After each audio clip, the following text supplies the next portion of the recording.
Law street Bharat, राष्ट्र के हित में।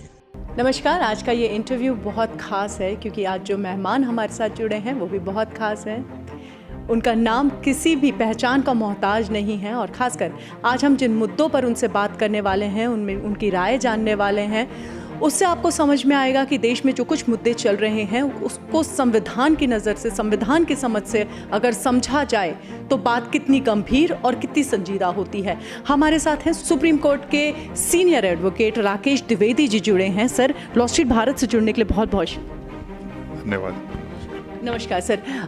सर, संविधान बेंच को अब लाइव स्ट्रीमिंग के लिए खोल दिया गया है, कैसा लगता है? जनता के लिए कितना बड़ा फैसला है ये बहुत महत्वपूर्ण फैसला है और ऐतिहासिक भी है कि पहली बार घर बैठ के न केवल वे लोग जो अपने मुकदमों से संबंध रखते हैं और उन्हें दूर से दिल्ली आना पड़ता था और जहमत करके पास लेकर के कोर्ट में बैठना पड़ता था अपनी मुकदमे की सुनवाई हेतु, वे और उनके अतिरिक्त आम जनता भी जो हमेशा उत्सुक रहती है कि ये सर्वोच्च न्यायालय में क्या कुछ हो रहा है, मुकदमों की सुनवाई कैसे होती है और कैसे वकील लोग बहस करते हैं, कैसे जज लोग सवाल पूछते हैं।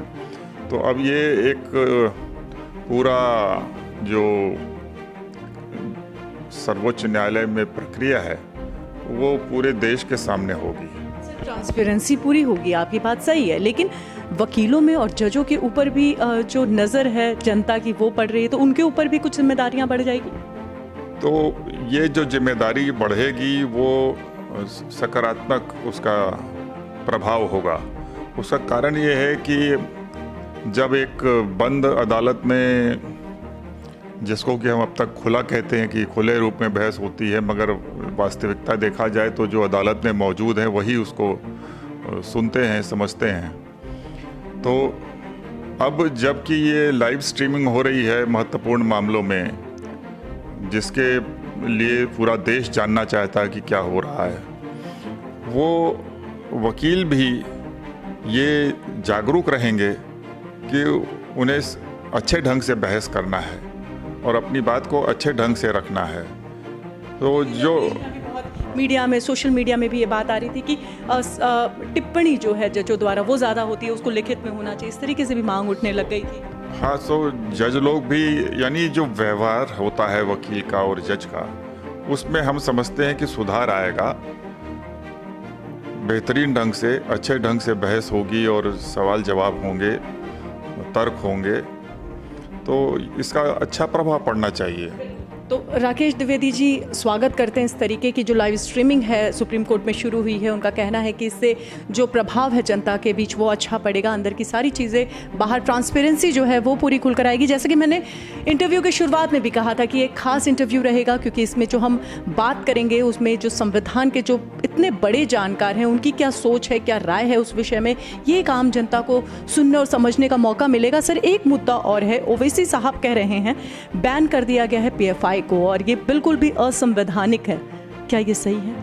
तो देखिए, जो बैन हुआ है उसका कानूनन अधिकार है सरकार के पास और उसकी अपनी एक प्रक्रिया निर्धारित है, तो सरकार सक्षम है। अब अगर किसी को ये शिकायत है कि ये बैन असंवैधानिक है, तो ये दो रूप में हो सकता है। एक तो ये कि वो उस कानून को चुनौती दें जिसके तहत ये बैन लगाया गया है और कहें कि ये जो अनुच्छेद 19 है, 21 है, 14 है, यानी जो राइट टू स्पीच है, राइट टू डेमोक्रेटिक एक्टिविटी, क्योंकि डेमोक्रेसी एक बेसिक फीचर है, माना गया है संविधान का मूल ढांचा, तो इनका उल्लंघन करता है, इस आधार पर उन्हें चुनौती देनी पड़ेगी। पर अगर इस एक्ट को, इस कानून को चुनौती नहीं दी जाती है तो फिर सरकार के पास शक्ति तो है, मगर सरकार के ऊपर ये भी एक दायित्व रहता है कानूनन कि वो किसी भी संस्था को यूं ही बैन नहीं कर सकती है। अर्थात ये कि सरकार को पहले साक्ष्य सबूत इकट्ठे करने होंगे जो कि छापेमारी के दौरान किया गया। तो कई घटनाएं ऐसी हुई देश में, खास तौर से जो हवाला दिया जाता है वो केरला के उस प्रोफेसर की घटना से आरंभ होता है जहां उसका हाथ काट दिया गया। तो अब कोई कह सकता है ये किसी व्यक्ति ने कर दिया संगठन के, तो उससे हम संगठन पे असर नहीं हो। हर पार्टी के अंदर आज देखा जाए तो कुछ न कुछ ऐसे व्यक्ति हैं जो कि कानून का उल्लंघन कर रहे हैं, जुर्म कर रहे हैं, तो उससे पार्टी पर नहीं आता है। पार्टी उसके खिलाफ एक्शन ले लेती है और गाड़ी आगे बढ़ती है। तो ये सब तो खैर तथ्यात्मक बातें हैं जिसका विश्लेषण होगा, जो एनालिसिस होगी। तो केंद्र सरकार जिसके पास ये शक्ति है उसने सबूत इकट्ठे किए हैं और ये मान के चला जाना चाहिए कि सरकार के पास पर्याप्त सबूत होंगे। अब जिन लोगों को शिकायत है उनको यूं ही कह देने से मंच पर, एक तो वो तो राजनीतिक बात है कि आप मीडिया में जा कर के बोल दीजिए असंवैधानिक है, तो ऐसे कह देने से वो कार्रवाई असंवैधानिक नहीं हो जाती। जो जिनको शिकायत है उनको याचिका दायर करनी पड़ेगी प्रथमतः उच्च न्यायालय में, और वो चाहे तो सर्वोच्च न्यायालय में भी आ सकते हैं, पर उसको चुनौती देनी पड़ेगी। तो फिर सरकार के ऊपर दायित्व होगा कि वो अदालत के समक्ष अपने साक्ष्य और सबूत को प्रस्तुत करे। कई और भी मुद्दों पे ऐसा हो रहा है। तो ये साफ तौर से कहना है राकेश द्विवेदी जी का कि जो भी ये PFI पे बैन लगा है ये बिल्कुल संवैधानिक है और सरकार के पास तमाम ये हक है जिसके तहत वो ये बैन जो है वो लगा सकती है सरकार। सर, आपने आर्टिकल 14 की बात करी, आपने समान अधिकार की बात करी। समान अधिकार में एक और कानून आता है सर, यूनिफॉर्म सिविल कोड का। बहुत दिनों से मांग हो रही है और लगातार दूसरे अब मांग और इसलिए बढ़ रही है क्योंकि दूसरे धर्म के भी औरतें हैं या और भी बातें ऐसी आ रही हैं कि उनको एक समान अधिकार की वो बात कर रही हैं, चाहे वो 3 तलाक की बात हो, चाहे तलाक़ हसन हो, और भी तमाम अब हिजाब पर भी बवाल हो रहा है। सर, अब जो ये सारा मसला चल रहा है, जो कानून और राजनीति का जो समावेश हो रहा है, आम जनता पर जो असर पड़ रहा है, आप उस पर क्या कहेंगे सर? देखिए, कानून, संविधान और राजनीति पूर्ण रूप से अलग अलग करके कभी भी देखा नहीं जा सकता। संविधान अपने आप में एक राजनीतिक इंस्ट्रूमेंट है, लीगल इंस्ट्रूमेंट है। तो जो कि हमने आज़ादी की लड़ाई लड़ करके और संविधान सभा से पारित होकर के तो ये संविधान पाया है।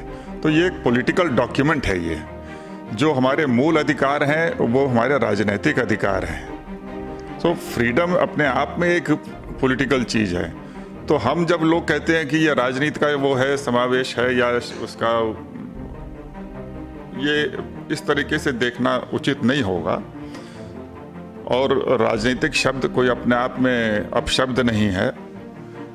ये जब समान अधिकार की बात होती है तो उसके 2 पक्ष होते हैं। एक तो आप धर्म के एंगल से देखें और ये कि हर धर्म के लोगों को समान स्तर पे होना चाहिए, लेवल प्लेइंग फील्ड होनी चाहिए। मगर उससे भी बड़ा जब यूसीसी की बात करते हैं तो दूसरा पहलू होता है कि अधिकांशतः जो मसले हैं, चाहे वो किसी भी धर्म से संबंधित हों या सभी धर्मों को ले लिया जाए, तो हम पाते हैं कि सभी धर्मों के अंतर्गत कहीं ना कहीं महिलाओं के प्रति उत्पीड़न भी है, शोषण भी है और डिस्क्रिमिनेशन भी है। इवन जहाँ तक कर्मचारी वर्ग है वहाँ पर भी हम पाते हैं equal pay for equal work में कहीं बहुत जगह ऐसा डिस्क्रिमिनेशन पाया जाता है। तो ये यूसीसी भी प्रथमतः ये महिलाओं के अधिकारों की सुरक्षा के लिए है। आपको लगता है इसको लागू होना चाहिए? इसको लागू होना चाहिए। और महत्वपूर्ण बात जो है वो ये कि ये यूनिफॉर्म सिविल कोड है, यूनिफॉर्म रिलीजन कोड नहीं है। तो सिविल कोड है, उससे तो किसी को एतराज़ नहीं होना चाहिए। अगर सिविल रूप से इक्वालिटी होती है, समानता कानून के तहत प्रदान की जाती है यूसीसी के मार्फत, मसलन शादी के मसले हैं जो और या डिवोर्स के मसले जुड़े हुए हैं, मेंटेनेंस का मसला जुड़ा हुआ है, ये सब आप देखेंगे कि महिलाओं की सुरक्षा से जुड़ा हुआ है। और इक्वल पे का मसला है, या आप इसको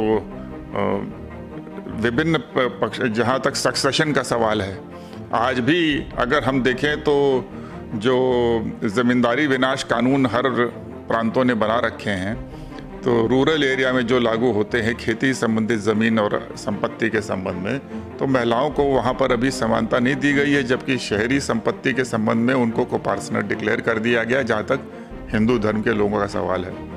मगर मुस्लिम लोगों में अभी भी उनके अपने कानूनों के हिसाब से है, जहाँ उनको समानता महिलाओं को नहीं है।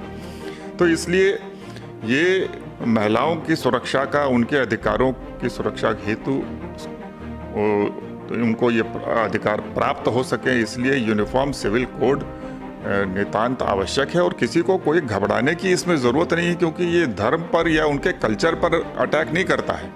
कोई ये नहीं कहता है कि आप शादी करें तो आप फेरे लगाएं। कोई मुसलमान से ये नहीं कह सकेगा। वो ये नहीं कहेंगे कि आप निकाह मत करिए, या जब किसी के निधन हो जाए तो आप उसको दफनाएं नहीं।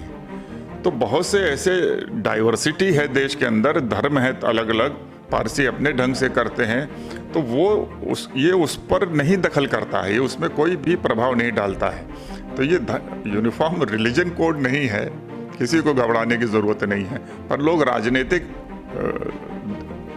अपने ज़रूरतों के हिसाब से वो धर्म को खुद ले आते हैं, क्योंकि ये उनके वोट बैंक का प्रश्न बन जाता है, वरना ये महिलाओं के रक्षा का रक्षार्थ है।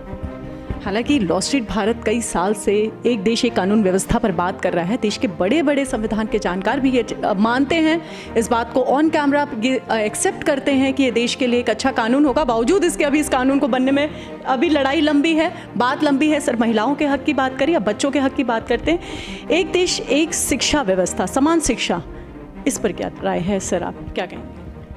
शिक्षा तो समान होनी ही चाहिए। आधुनिक शिक्षा देखिए, जो वर्ग अपने अपने समय में जो धर्मों के अधीन जो शिक्षा प्रदान की गई है, चाहे वो गुरुकुल रहे हों या मदरसे रहे हों या किसी और इस रूप में, तो वो अपने समय में उचित थी। पर आज ज्ञान विज्ञान का दायरा बहुत बढ़ गया है, डिजिटल वर्ल्ड आ गया है, टेक्नोलॉजी स्किल, तो जो आम लोगों की ज़रूरतें हैं उसके हिसाब से शिक्षा का भी दायरा बढ़ गया है, ऊपर उठ गया है। तो इसलिए अगर कोई भी वर्ग आज अपने कहे कि हम तो गुरुकुल ही उसमें रहेंगे, उसी प्रकार से शिक्षा चलेगी या मदरसे में चलेगी, उतनी ही शिक्षा रखेंगे जो धर्म से जुड़ी हो। आधुनिक शिक्षा बहुत ज़रूरी है। और हम तो कहेंगे कि अगर आप मुस्लिम के उसमें देखिए, आप तो जो सैयद अहमद खान थे जिन्होंने अलीगढ़ यूनिवर्सिटी बनाई, तो उस समय भी उन्होंने देखा इस बात को कि अगर मुस्लिम लोग आधुनिक शिक्षा को और विज्ञान और उससे दूर रहेंगे तो पिछड़े रह जाएंगे। तो इसलिए ये समान शिक्षा होनी चाहिए, इसमें तो कोई किसी को शिकायत या दिक्कत नहीं उत्पन्न होती है। अब ये अलग चीज़ है कि जैसे हमने कहा कि वो हर मसले पर आजकल जो है वो वोट बैंक जुड़ जाता है। अगर किसी ने एक सरकार कुछ करेगी तो दूसरे जितने लोग होंगे वो उसका विरोध करेंगे, वो ये नहीं देखेंगे निर्दोष पे क्या है। मैं वही उसी बात पे मैं बार बार आपसे बात करना चाह रही थी कि आप हर बात वोट बैंक की राजनीति से, जैसे आपने बोला, लेकिन बावजूद इसके क्योंकि आप कानून की नज़र से चीज़ों को देखते हैं, संविधान की जिम्मेदारी देश को आगे बढ़ाने के लिए और एक समानता जो देश में जो ये उथल पुथल है इसको शांत रखने के लिए अब जो लोग हैं वो देश की सर्वोच्च न्यायालय की ओर देख रहे हैं, तो ऐसे में क्या प्रभावित होती है न्याय व्यवस्था किसी भी चीज़ से लेकर? नहीं, तो ये चुनौतियाँ जब देश के सामने आएंगी तो जाहिर तौर पे अदालत के समक्ष भी आएंगी, क्योंकि इसमें दो पक्ष हर मसले पर खड़े हो रहे हैं, तो उसका निवारण जो है वो अदालतों में ही होगा, हाई कोर्ट और सुप्रीम कोर्ट में ही होगा। तो आएंगे ही आएंगे। तो जजों के सामने भी बहुत बड़ी चुनौती है कि जिसको वो कहते हैं सेंसिटिव मसला, गंभीर मसले हैं, उसको टाल भी नहीं सकते हैं, और उसको तय करने के लिए उनको भी एक स्टेट्समैन लाइक तरीके से देखना होगा। और बेशक राजनीतिज्ञ उस दृष्टि से नहीं है जैसे कि पार्लियामेंट में सांसद लोग कर रखते हैं, पर जज लोग भी अपने तरीके से अपनी जो उनके तौर तरीके हैं फैसला देने के लिए, जो चूँकि उनको संविधान को इंटरप्रेट करना है, उसका विश्लेषण करना है, तो एक हद तक वो पॉलिसी मेकिंग फील्ड में उनको अपने दखल करनी पड़ेगी। और बहुत ही स्टेट्समैन लाइक तरीके, इसीलिए कहते हैं कि सुप्रीम कोर्ट के लेवल पे ख़ास तौर से कि स्टेट्समैन लाइक उनको भी करना पड़ेगा। वो ये नहीं कह सकते हम कि इसका मसले का, हमारे फैसले का प्रभाव क्या होगा, हमें उससे कोई मतलब नहीं है, हम तो बस कानून की लकीर को देख रहे हैं और उसके हिसाब से कर देंगे। ऐसा नहीं हो सका। कानून का इंटरप्रिटेशन भी वो इसको जब करते हैं तो वो ये देखते हैं कि हमारे इस फैसले का प्रभाव एक तरफ या दूसरी तरफ क्या होने वाला है, देश को किधर जाना है। तो ये सारी बातें वो जजों के दिमाग में रहती हैं और ये मसले आएंगे, तो इसमें कोई घबराने की बात नहीं है। अच्छा है, क्योंकि इससे देखा ये जाएगा कि समाज का जो सारी संस्थाएं हैं और जो उससे जुड़े हुए लोग हैं वो इन मसलों पे शिरकत करेंगे, भाग लेंगे। बहुत ही आसानी से सर ने हमारे सवालों का जवाब दिया। तो लॉ स्ट्रीट से बात करने के लिए सर बहुत बहुत धन्यवाद, और उम्मीद है कि हम आगे भी जुड़े। ज़रूर, अवश्य जुड़ेंगे। नमस्कार। शुक्रिया।